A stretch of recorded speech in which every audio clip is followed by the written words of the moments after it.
Buenas tardes. Vamos a comenzar ya con esta conferencia especial o fundamental de la jornada del día de hoy y todos estamos esperando que estamos expectantes, ¿no?, por escuchar a don Cristóbal Colón de Carvajal, que me acompaña, y he de decir que es un honor para mí poder o haber sido un poco elegida para presentar la conferencia, en la cual estoy segura que nos va a encantar porque nos va a dar unos conocimientos que tanto por lo que, según ahora comentaba, por lo que ha leído, por lo que ha trabajado, como por lo que él mismo ha vivido, va a ser brillante, seguro. Don Cristóbal Colón de Carvajal y Gorosabel es empresario y militar español, es vicealmirante de la Armada Española, es duque de Veragua y Grande de España, marqués de Jamaica, almirante de la Mar Océana y adelantado de las Indias. Don Cristóbal Colón se ha dedicado, ahora mismo me estaba diciendo que acaba de recibir la comunicación de que va a ser nombrado académico correspondiente de la Real Academia de la Historia. Esto es una primicia que tenemos ahora nosotros aquí. Desde en nombre de todos, aunque luego se dirán, le doy mi enhorabuena. Y me decía que le quieren reconocer los conocimientos, la experiencia, de la historia que tiene, porque él no es licenciado en Historia, pero efectivamente se reconocen para llegar a ser o a formar parte de la Real Academia de la Historia otras cosas no relevantes. Él ha sido embajador en misión especial y representante del Rey de España en diversas ocasiones. Como almirante de la Armada ha tenido distintos destinos en España y fuera de España. Y yo le preguntaba que por qué se decidió él a dedicarse profesionalmente a la Armada. Y me dijo, pues porque empecé a navegar muy joven, como Cristóbal Colón el descubridor, con 14 años, y me gustó y me quise dedicar profesionalmente a ello. Bueno, pues todo esto creo que estas pinceladas nos pueden dar una idea personal y un poco más cariñosa, o desde una perspectiva más cariñosa, que no lo que solo podemos ver escrito, sino si accedemos a su currículum que esté publicado, porque proviene de lo que él también en primera persona y en lo que hemos estado hablando me ha comunicado. La verdad es que creo que, como todos ustedes saben, por ser admiradores de la reina Isabel y conocedores de su vida, don Cristóbal Colón de Carvajal ha trabajado mucho en la figura de Cristóbal Colón, descubridor de América, y sus viajes. Y, por tanto, tiene unos conocimientos que yo le preguntaba que si podían ser un poco complementados o aumentados por lo que hubiera recibido de sus antepasados directamente en la tradición familiar, aparte de lo que está publicado en los libros, las pinturas que hay, donde se manifiesta un poco ese apoyo que dio la reina Isabel a Cristóbal Colón para hacer el viaje o la expedición que le permitió descubrir América. Digo, yo tengo la esperanza de que lo que usted nos cuente va a estar muy enriquecido por lo que puede conocer por transmisión directa, aunque es verdad que desde Cristóbal Colón descubridor hasta él han pasado 20 generaciones, pero bueno, de uno a uno. Entonces me dice, no, yo es más que nada es porque tengo una biblioteca muy fuerte, me he documentado mucho sobre estos temas, me ha gustado mucho y, por tanto, y además lo he vivido como profesional. Bueno, pues con todos estos datos creo que podemos estar todos orgullosos de poder estar presentes en esta sesión, atentos al mensaje que nos va a transmitir don Cristóbal Colón, y yo le doy las gracias en nombre de la organización de la Universidad Católica por haber aceptado el acompañarnos esta tarde y que podamos disfrutar de sus conocimientos. Además, le agradezco, pues veo que ha venido acompañado de su mujer, que es evidente que que se ha implicado muchísimo para que esto salga adelante y de forma exitosa. Y nada, le doy la palabra para que nos hable sobre la reina Isabel y la aprobación del viaje colombino.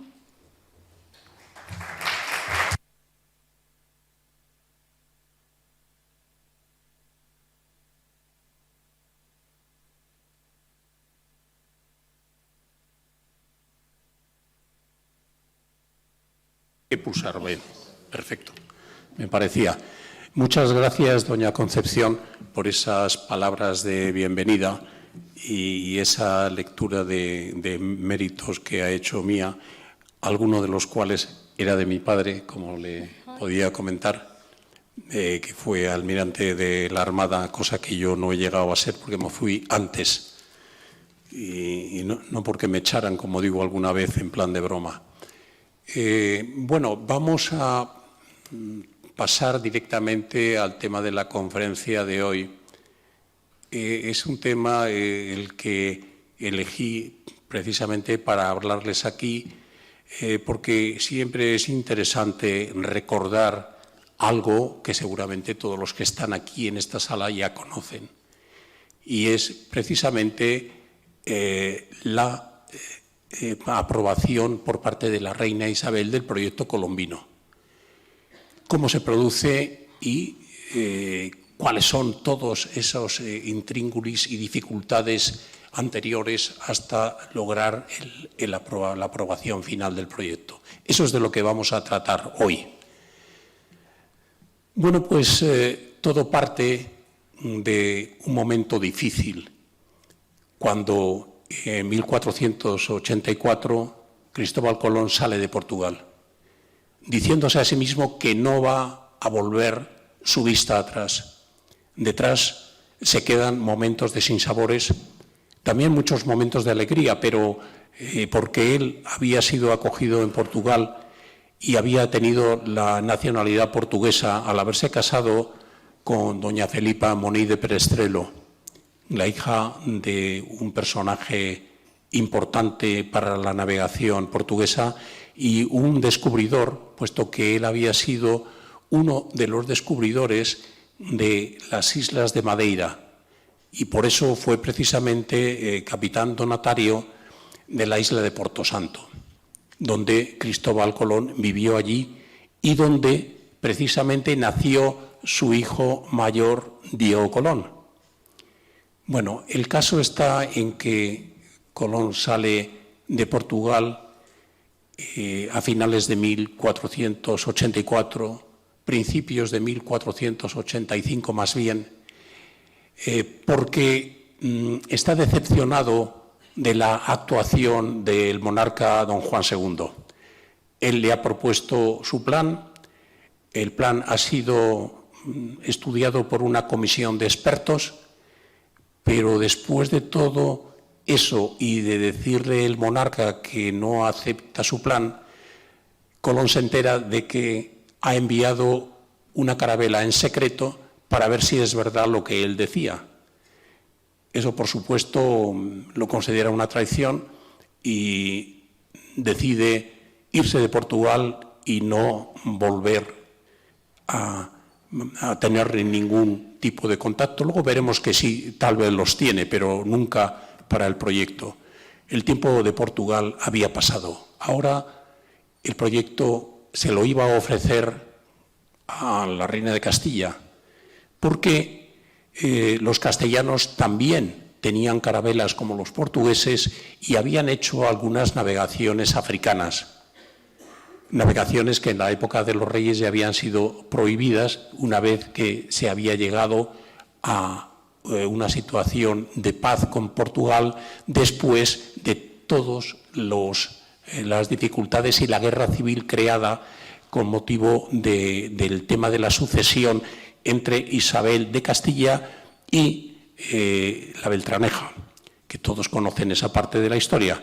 Bien, pues el caso está en que Cristóbal Colón viene a Castilla y entra a través de la ría del Saltés en lo que es la ría, la desembocadura de los ríos Tinto y Odiel, y ahí estaba un pueblecito pequeño pero que tenía una cierta importancia en cuanto a la navegación, que era el puerto de Palos. Desembarca allí y se acerca andando al monasterio franciscano de la Rábida.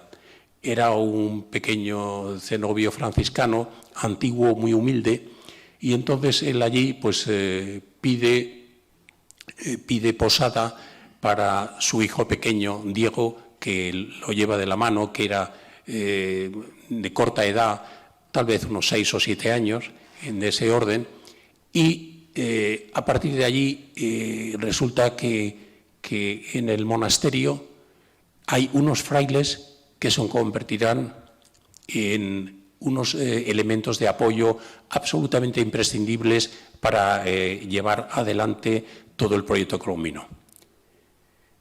El personaje tal vez más destacado de esta primera fase es Fray Antonio de Marchena, que es un monje muy aficionado a la cosmografía, en el cual, nada más entrar Cristóbal Colón allí, y que está alojado en una celda como un monje más, pues recibe y escucha con mucha atención todos los relatos de sus viajes y también se apasiona por el proyecto que el nauta le presenta. Le parece prodigioso y a partir de entonces será un apoyo fundamental. Estamos hablando de los primeros meses de 1485, en el entorno de la primavera, ¿no? Y allí en esos momentos ya los monjes le introducen a Cristóbal Colón en la corte de los reyes, que en aquellos momentos estaba en Sevilla. La corte de los reyes, en la época de los reyes católicos, de finales del siglo XV, era una corte itinerante y iba de un lugar a otro, se establecía en una ciudad, se pasaba allí a lo mejor días o meses. El caso de Sevilla era uno de los lugares que habitualmente utilizaban como sede, y entonces estuvieron allí un tiempo y Cristóbal Colón conoció a los personajes más relevantes de la corte, presentado desde luego por los monjes de la Rábida. Allí conoció pues, bueno, al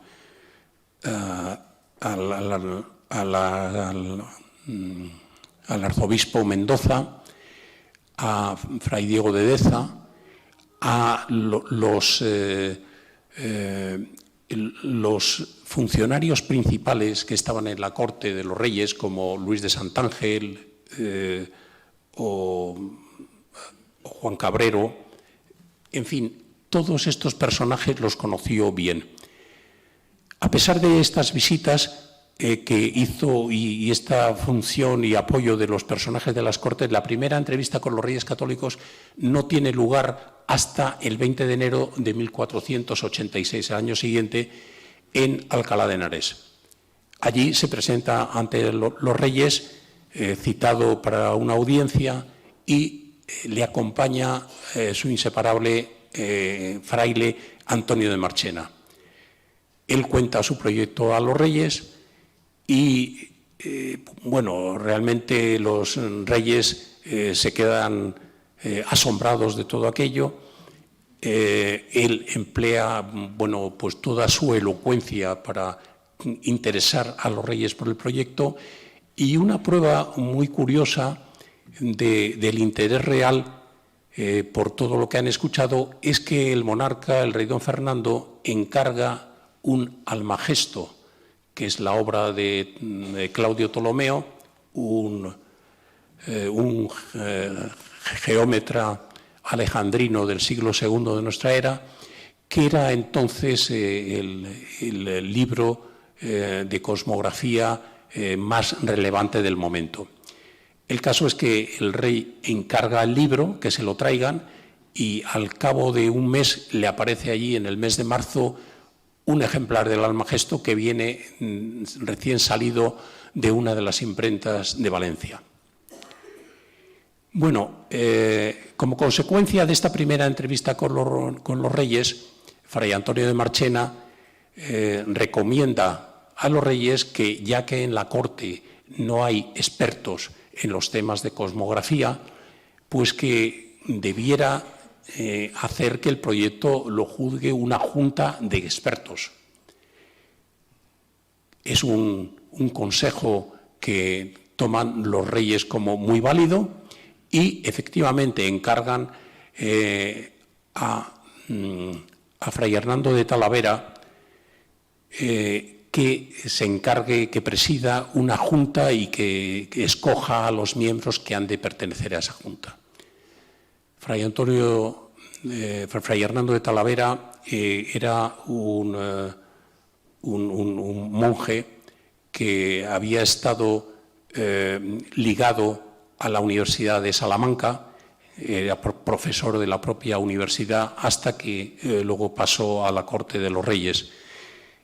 Pero precisamente como conocía la Universidad de Salamanca, decidió que allí es donde se iba a hacer, aprovechando el conocimiento y las cátedras de geografía y de geometría que había en la propia universidad, pues se iba a aprovechar de todo ese conocimiento para que los componentes de la Junta Consultiva pues estuvieran bien dotados de conocimientos al ser básicamente profesores en la Universidad salmantina.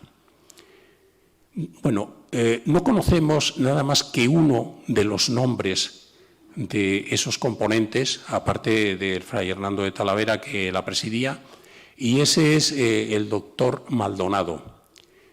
Precisamente el doctor Maldonado es quien, en unas declaraciones posteriores con motivo de los pleitos que tendría luego los descendientes, los hijos de Colón con la corona, por no cumplir lo pactado en Santa Fe, pues él hará una declaración de lo que pasó en la Junta, y lo que viene a decir es que la Junta se oponía al proyecto de Colón porque parecía ser imposible lo que el navegante decía. Pero, ¿qué pasó a partir de ahí? Sin embargo, a pesar de este acuerdo o esta conclusión o informe negativo de la Junta, los reyes no lo tomaron así, sino que consideraron el proyecto como viable. Y hay un hecho que realmente confirma este extremo, porque a partir de que Colón está en la corte, pues él va a ser socorrido durante pues 1 año y medio, 2 años, a base de unos dineros, de unas entregas de dinero que los reyes les van concediendo de forma gradual durante los años 1486 y 1487. Esa es la época en la que inicialmente Colón está con la corte, siguiendo a la corte, interesándose por su proyecto. La corte que no solamente está en Salamanca, sino luego se vuelve otra vez al sur, pasa por Córdoba, también a Sevilla. En fin, él sigue a la corte y llega un momento en que efectivamente él se queda en Córdoba, porque es un momento en el que tiene esa dificultad, el proyecto no sale adelante. Él está, digamos, un poco deprimido por esa situación, afectado, digamos, mejor, no existe la palabra depresión en ninguno de los escritos. Y entonces, en ese tiempo que él está en Córdoba, aprovecha para mejorar su conocimiento de la lengua castellana y tener una relación sentimental con una bella cordobesa que se llamaba Beatriz Enrique de Arana.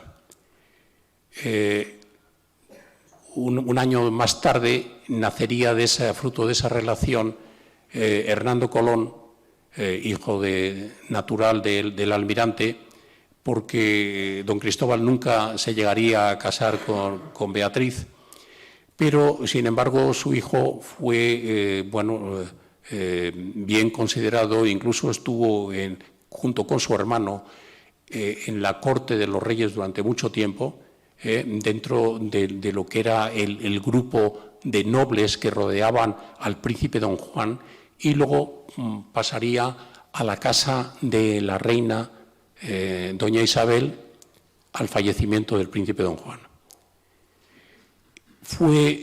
Aquellos años fueron un periodo realmente difícil para Cristóbal Colón.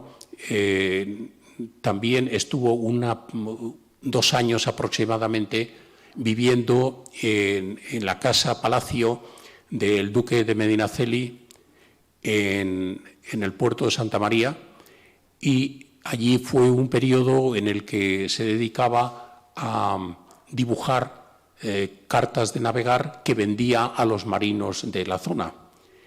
Era un arte que él había aprendido en su estancia en Lisboa junto con su hermano Bartolomé.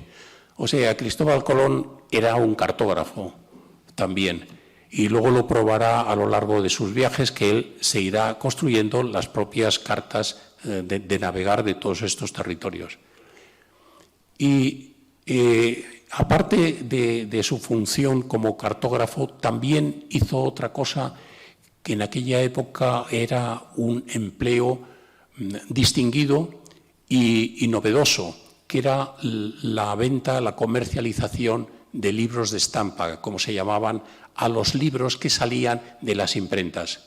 Eran los primeros libros que salían de las imprentas, que tenían un precio realmente alto, prohibitivo, además al alcance de las pocas personas que tenían la doble función o la doble ventaja de saber leer y tener el suficiente dinero como para comprarlo. O sea que había realmente pocas personas capaces de adquirir los libros de entonces. El caso es que aquella segunda ocupación le vino muy bien a Cristóbal Colón, porque él aprovechaba todos esos libros que pasaban por sus manos para la venta, para leerlos y aumentar así su cultura. Bueno, el caso es que en esa época se prolongó mucho. Además, a finales del año, en diciembre de 1489, tuvo lugar un momento clave de la Guerra de Granada, porque cayeron de forma sucesiva Baza, Almería y Guadix. En este momento la Guerra de Granada pues virtualmente estaba ganada, y además en virtud de un acuerdo secreto de los reyes con el rey Boabdil, pues él hubiera entregado la ciudad de Granada en rendición si esto ocurría, y efectivamente pues es un poco lo que esperaban, haber terminado en ese momento la guerra, pero sin embargo no fue así, porque Boabdil no pudo cumplir lo que había pactado con los reyes, porque tuvo una posición interna importante encabezada por su tío el Zagal. La Guerra de Granada continuaba y no iba a terminar hasta que se consiguiera la toma de la propia capital del reino, la ciudad de Granada. Fue un momento que ya aquello pues colmó un poco el vaso de la paciencia de Cristóbal Colón, y entonces recurrió al duque de Medinaceli de nuevo, y le interesó para que a ver si podía hacer algo él con la reina para sacar adelante el proyecto. El duque escribió a la reina pidiéndole autorización para llevar a cabo el proyecto, pagándolo él como un proyecto propio. Bueno, la verdad es que en aquella época el duque de Medinaceli y el duque de Medina Sidonia eran unos personajes en el sur de España con un poder impresionante. De hecho, no sé si recordarán el dato de que la ciudad de Melilla no fue tomada inicialmente por las tropas reales, sino por las tropas del duque de Medinasidonia. Y eso es como... Ese fue el motivo por el cual la ciudad de Melilla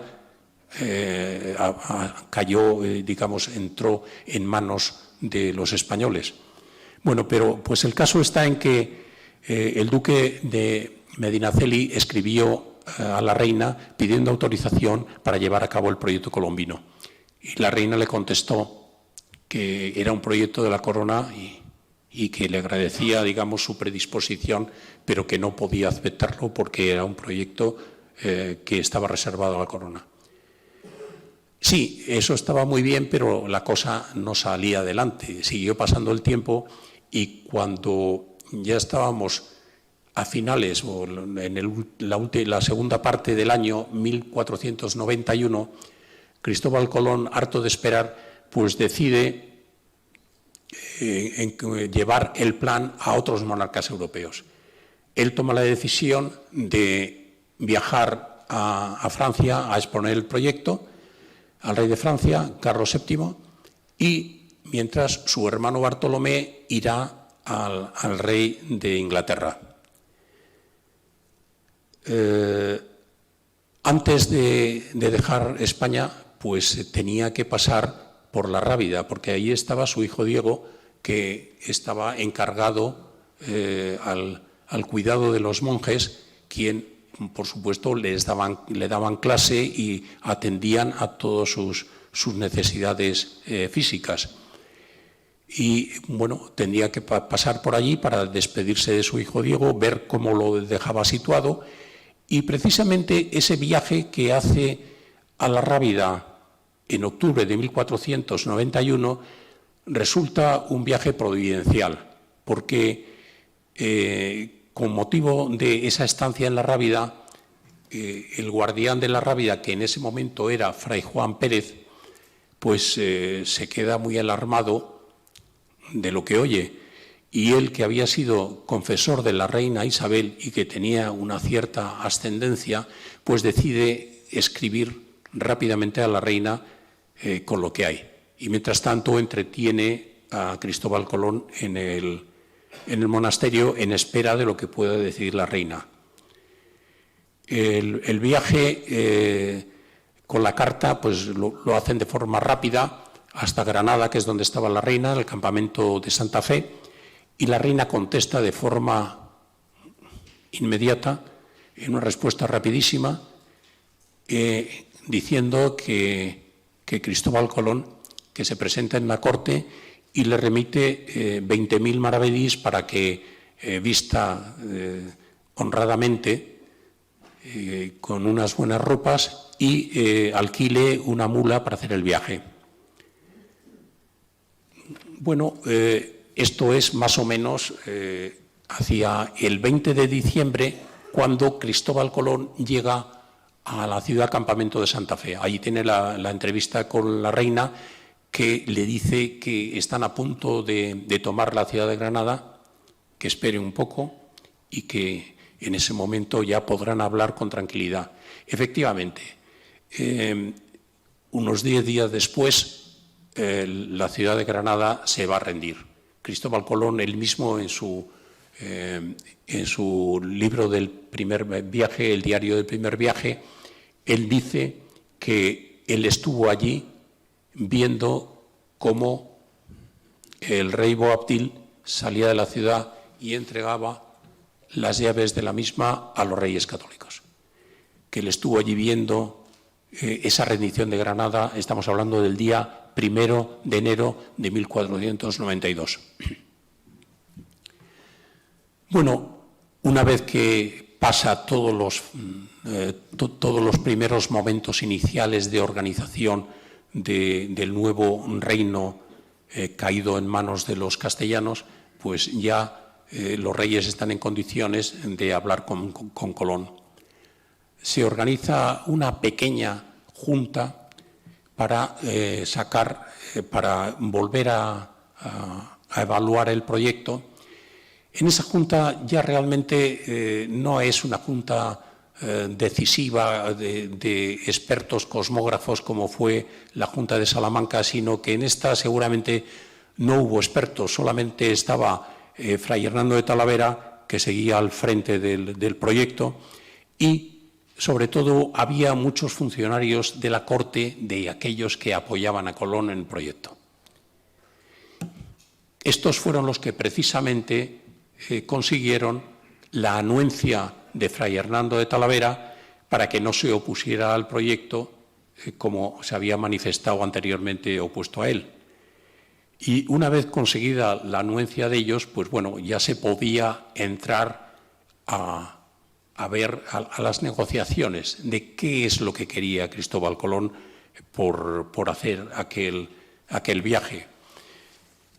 Dentro de las peticiones que hay de Cristóbal Colón, hay dos grupos. Unos que son las condiciones económicas, que todos habrán oído hablar de ellas, que son que él quería que le pagaran el 10% de todos los beneficios producidos con las importaciones traídas de mercancías y demás de lo que produjeran los territorios descubiertos por su mano. Y por otro lugar, también él se comprometía a poner el octavo del coste de cada expedición y a costa de lo cual, como contrapartida, estaría en condiciones de recibir el octavo de los beneficios. O sea, participaba en el octavo del coste de la expedición y recibiría el octavo de los beneficios de las expediciones. Esa era la parte económica en la cual no hubo problema porque era un poco lo acostumbrado dentro de las transacciones comerciales de la época. Era simplemente una cuestión de dinero y no hubo mayor problema. Donde estaba el problema era en las peticiones de honores y cargos que Cristóbal Colón pedía. Él pedía ser almirante, virrey y gobernador de los nuevos territorios que por su mano o industria se encontraran. Y aquellos cargos de virrey y de almirante eran tomando como modelo al almirante de Castilla, don Fadrique Enríquez. Bien, don Fadrique Enríquez era un noble de una familia noble castellana, pero que estaba emparentado directamente con el rey Fernando el Católico y también con la reina. Y era el personaje de la nobleza española de más alto nivel en aquella época. Pensemos que cuando los reyes estaban fuera del reino de Castilla, es decir, se desplazaban a Aragón, a Barcelona, por ejemplo, como ocurrió en algunos momentos, quien se quedaba al mando, al frente de todo el reino de Castilla, como haciendo funciones de virrey, era el almirante de Castilla, era don Fadrique Enríquez. Y ese era precisamente el modelo que tomaba Cristóbal Colón para que a él le concedieran todas esas prerrogativas aplicadas a los nuevos territorios que él iba a descubrir. Bueno, aquello efectivamente parecía mucho. Los consejeros reales estuvieron haciendo todo tipo de presión al navegante para que se olvidara de aquello y para que rebajara sus pretensiones, pero sin embargo el futuro almirante no se movió ni por un momento de lo que pedía. Él quería eso y nada más. Él pensaba que ofrecía mucho, porque el viaje que él iba a hacer realmente iba a poner en contacto al Reino de Castilla directamente con los países de Asia, del Oriente Asiático, con Japón, con China, y la posibilidad de traer de forma directa todo lo que eran unos materiales que aquí se desconocían y que llegaban con un coste inaudito, que eran las sedas, las especias principalmente, y todas todos los productos asiáticos que aquí eran muy demandados. Esa era lo que él ofrecía y entonces no estaba dispuesto a darlo por poco. El caso es que, con todo esto, el rey Fernando el Católico parece ser que se indignó un tanto con esas peticiones de almirantazgo y de virrey y de gobernador general, y entonces los reyes despidieron a Colón. Colón salió de la corte, estamos hablando de finales de marzo aproximadamente, principios de abril. Colón sale de la corte y dispuesto a irse con su proyecto a otro país. En ese momento hubo un hecho fundamental, y es la actuación de Luis de Santángel, a quien se le debe el que el plan colombino llegara finalmente a éxito, porque fue el que intervino, tratando de convencer a la reina de la importancia que tenía aquello. Esta parte me van a permitir que la lea porque tenemos una descripción muy fidedigna de lo que pasó allí, porque Hernando Colón, que estuvo viviendo en la corte y que conoció a todos los personajes, nos ha dejado unas palabras que expresan muy bien lo que le dijo Luis de Santángel a la reina. Anheloso de algún remedio, se presentó a la reina y con palabras que el deseo le suministraba para persuadirla y al mismo tiempo representarla, le dijo que él se maravillaba mucho de ver cómo, siendo siempre su Alteza de ánimo presto para todo negocio grave e importante, le faltase ahora para emprender otro en el cual poco se aventuraba y del que tanto servicio a Dios y a la exaltación de su Iglesia podía resultar, no sin grandísimo acrecentamiento y gloria de sus reinos y estados, y finalmente que si algún otro príncipe consiguiera lo que ofrecía el almirante, era claro el daño que a su estado vendría, y que en tal caso de sus amigos y servidores sería con justa causa gravemente reprendida y censurada de sus enemigos, por lo cual todos dirían después que le estaba bien merecida tan mala suerte, que de ella misma se apenaría y sus sucesores sentirían justo dolor. Por consiguiente, pues el negocio parecía tener fundamento, el almirante que lo proponía era hombre de buen juicio y de saber, no pedía más premio sino de lo que hallase, y estaba presto a concurrir en parte del gasto, y aventuraba su persona, no debía su Alteza juzgar aquello tan imposible como le decían los letrados. Bueno, el argumento tuvo éxito y entonces la reina agradeció el consejo de Luis de Santángel y mandó llamar a Colón, enviando un mensajero a caballo para que le encontrara por el camino y le trajera de vuelta. Encontraron, el mensajero salió a todo galope y encontró a Cristóbal Colón en Pinos Puente, que es un lugar que dista como 2 leguas de Granada, que son unas 8 millas, y allí le comunicó la orden de la reina de que regresara. Presentándose ante la reina, pues la reina le dijo directamente que, no le dijo, dio orden allí delante de él de que se iniciaran las negociaciones entre la Casa Real y Cristóbal Colón, que tuvo dos apoderados, por decirlo así, por parte de los reyes don Luis de Coloma y por parte de Cristóbal Colón, fray Juan Pérez. Toda esa negociación fue larga, finalizó el día 30 de abril con la firma de un documento que es conocido y un documento vital para la historia, que fueron las capitulaciones de Santa Fe.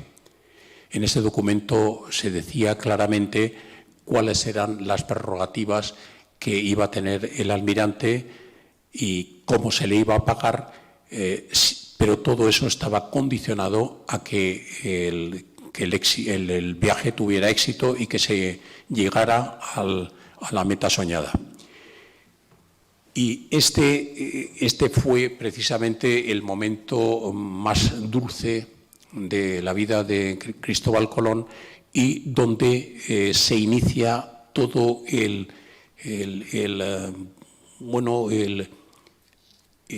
viaje colombino que vendrá a continuación y que llevará a España a descubrir el Nuevo Mundo y crear un imperio prácticamente de la nada. Pues esto fue el final de esta presentación, en la cual hemos querido contar un poco cómo se desarrolló todo ese camino tortuoso que llevó al almirante hasta que consiguió que la reina Isabel, porque fue ella y no los reyes, sino ella, todo el cargo caía en la corona de Castilla. El proyecto colombino sería un proyecto de la corona de Castilla y las nuevas tierras se integrarían como territorios de la corona de Castilla. Pues nada más, muchas gracias por su atención.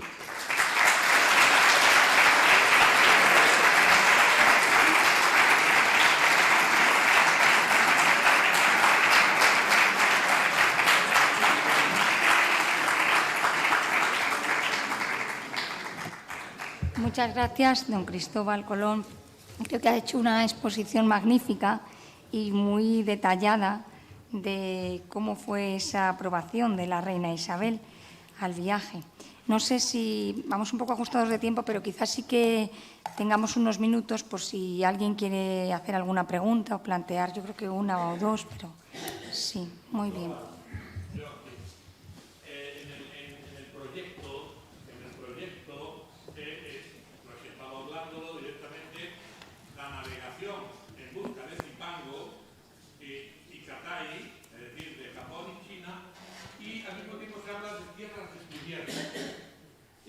De posibles tierras, sí. Repito que el proyecto inicial podía ser efectivamente buscar la ruta de Zipango y Catay y la India, que es donde él creyó haber llegado, a la India, a los indios, y al mismo tiempo se habla también de tierras descubiertas. Yo creo que debió haber algo más que el Parlamento de Santángel, que Hernando Colón, puede ser que, como era su amigo también y tal, sea el que indujo a la reina, o hubo verdaderamente un secreto, que por ser secreto colombino decimos que no hay ese secreto. Colón sabía que a tantas millas de las Canarias había tierra. Él lo sabía. Él lo sabía y claro, él creía porque claro, del Océano Pacífico no se tenía ni la más remota idea entonces, y él creía que era posiblemente Zipango, y así calculaba en un tercio más pequeña la extensión, la superficie de la Tierra. Colón no hubiese llegado a Zipango si no está América por medio, eso está claro. Con aquellos barcos Colón no había llegado a Japón, eso está clarísimo. Y eso se lo dijo la Universidad de Salamanca. Como es un secreto, o es literatura, tal vez sea literatura, de si el marino de Palos, tal, que luego en los pleitos colombinos se habla de todo eso, y de Martín Alonso Pinzón y del conocimiento que había, que latía ya allí en la tierra de Palos y de Huelva, de que a tantas millas de las Canarias, porque además tenía que navegar, como sabemos, por el paralelo de las Canarias. No podía bajarse del paralelo de las Canarias porque se había establecido en el Tratado de Alcasovas. Quiero decir que creo que hubo algo más. si lo reveló en secreto de confesión, si él recibió del famoso marino, si es todo literatura, él sabía que a tantas millas de las Canarias había tierra. Bueno, es el tema del protonauta o el predescubridor es un tema largo. Creo que no me debo extender contándolo aquí, pero sí les anticiparé que no lo creo en absoluto y soy completamente contrario al tema, completamente de forma argumentada, no simplemente inconscientemente de decir que no porque no, como algunos de nuestros políticos, sino que realmente hay argumentos para pensar que no. De todas formas, un poco haciendo reflexión sobre esa pregunta, si hablamos de lo que son el viaje efectivamente consistía en cruzar el océano para llegar a las costas de Asia. El proyecto de Colón deben de tener una idea bien clara de que él no era el originador de ese proyecto numérico. El originador de todo eso era Paolo del Pozo Toscanelli. Cristóbal Colón seguía el proyecto de Paolo del Pozo Toscanelli. No era un proyecto original, era el de Paolo del Pozo Toscanelli. Bien, entonces, las tierras, ¿por qué se habla de las tierras? Las tierras, eso yo no lo he visto escrito en ningún sitio, pero les diré algo de mi cosecha. En aquella época, las gentes de Europa, de los reyes de Castilla, Portugal, pensaban que el océano estaba lleno de islas, algunas de ellas muy grandes. Entonces, existía la posibilidad de que cruzando el océano se encontraran con unas tierras dentro de ese océano. Es más, incluso el propio Colón decía, manifestaba su proyecto, el proyecto de Toscanelli, que ellos tenían la opción de hacer escala en la isla de la Antilla. La Antilla estaba marcada en el mapa, en el gráfico de Toscanelli, y ustedes lo pueden mirar por ahí. Pues a eso se refería un poco, o sea que había posibilidad de encontrar unas tierras ignotas hasta ese momento. Ese era el motivo de ese término. Una última pregunta porque tenemos que proceder ya a la clausura, pero bueno, la última, damos la opción. Buenas tardes. Me gustaría preguntarle cuál es la intuición o la certeza de la familia relativa a la naturaleza de Colón, de dónde era originario. Bien. Mire, el tema del origen de Colón, para mí, ese es un tema que siempre he dejado de una forma muy respetuosa en manos de los historiadores, de los profesionales de la historia, y son ellos los que tienen que decidir con argumentos de dónde era. Hoy existen muchas tesis en torno al posible lugar de nacimiento de Cristóbal Colón. La tesis que tiene más fuerza es la del Colón genovés, porque además incluso en los documentos españoles que están en los archivos nuestros, el propio Cristóbal Colón y la gente que le rodea a su entorno hablan de que era genovés. Entonces, ese es el principal argumento para defender una teoría genovesa. Pero claro, ¿qué pasa? Que hay algunos aspectos de la vida de una familia genovesa que encontraron allí, que es, ustedes han oído todos hablar de Domenico Colombo y Susana Fontanarosa como los seguros padres de Cristóbal Colón.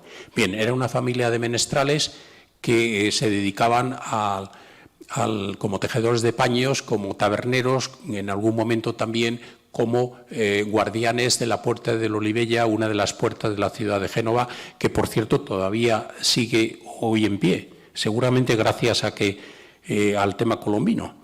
Bueno, pues Esa tesis tenía varias carencias y por eso nacen otras muchas tesis, porque no se creen aquello de que Cristóbal Colón era ese genovés procedente de aquella familia y que hay muchas cosas que no cuadran.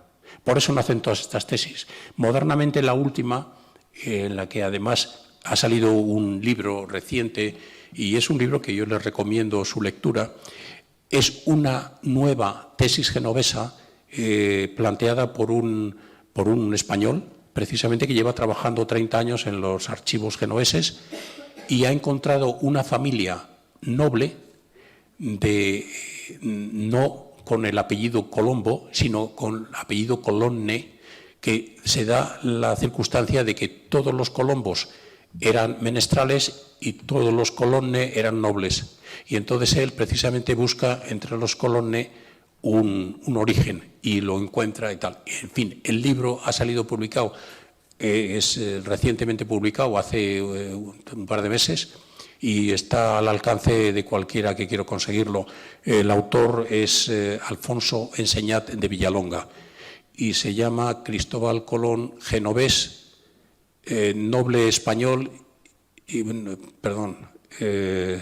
grande de España. Es Cristóbal Colón, genovés, noble y grande de España. Ese es el título de la obra. Vamos a dar por cerrado para proceder al acto de clausura.